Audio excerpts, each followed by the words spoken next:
You're listening to the Otis Jiry channel.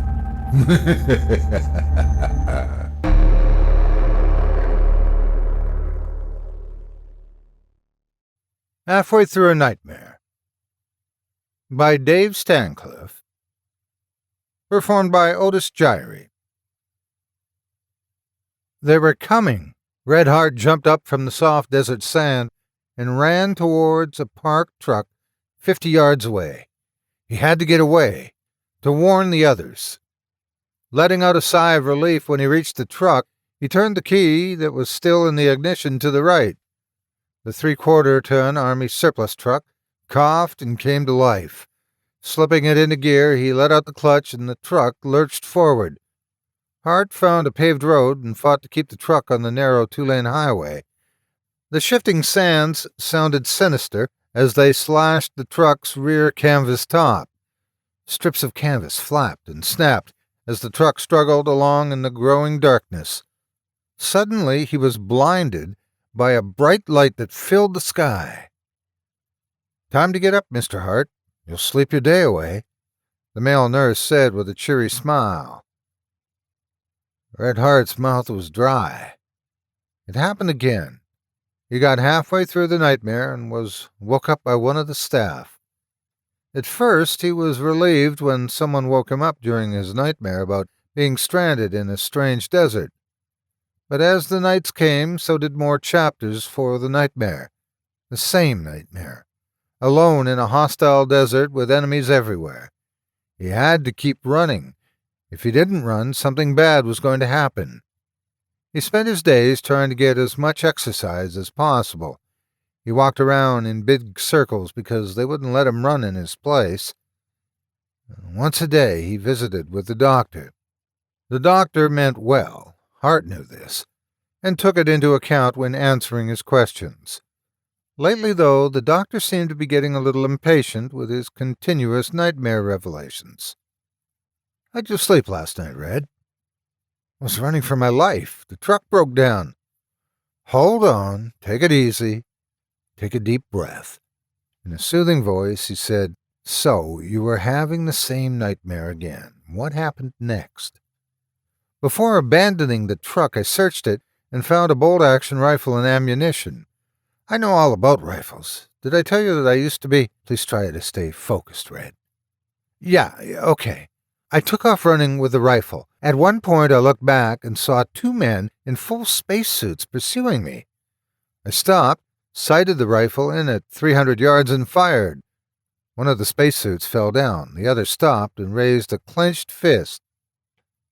That'll be all for today, Red. See you tomorrow at the same time," the doctor said. An hour later at the doctor's lounge. "So how was Mr. Hart today, Douglas?"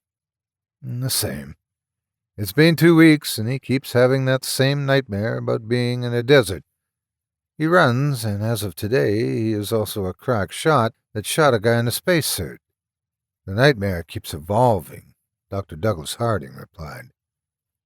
"Does Mr. Hart know where he's at?" "No, like the rest of the PTSD patients. He only sees what we want him to. The yard with grass in the back has a 15-foot wall around it, like the rest of the compound. None of these men know they're living in Death Valley, California, in climate-controlled rooms. Time to go, Douglas. Keep me apprised on Mr. Hart. His nightmares fascinate me." Major Douglas Harding's office. "I trust you had a good night's sleep with the new medication I gave you?" the doctor asked. "I'll get right to the point, Doc. Remember the guys in spacesuits I told you about?" "Yes, of course," the doctor replied while sifting through his notes. "They aren't humans, they're aliens. After I shot the second one, I went over and checked them out. When I finally got the helmet off of them, I was greeted by the ugliest mug I've ever seen. It looked like a slug with saucer eyes and a narrow slit for a mouth." "Was everything okay after that?" the doctor asked. "Hell no! I saw a ship land and someone woke me up." "You're going to have to forgive me, Red," the doctor said when the phone rang. "I just got an important call. We'll meet again tomorrow at the same time." The doctor closed the door after Hart left. Say again, General? This is not a drill. You need to get your staff and patients out of the compound ASAP. Your unit will meet up with the 113th Light Armor at 1830 hours at the National Guard Armory in Reno, Nevada. Please, General, tell me what's going on. The spaceship has landed northeast of Death Valley. There's already been skirmishes between state troopers and aliens. It doesn't look good. These reports coming in from all over the world of alien invasions. Now get your ass in gear, Major. When the entire medical staff and patients were loaded up on an old Army surplus truck, the convoy moved out into the growing darkness towards Reno. The convoy arrived at dawn. As staff and patients unloaded, Dr. Harding searched around for Red Hart. He found him rubbing his eyes in the sunlight. In spite of himself, he took Hart to one side and asked, with a touch of tension, "Did your nightmare continue last night?" Hart looked like a beaten man as he pulled his jacket around himself tighter against the morning chill. "You don't want to know, Doc.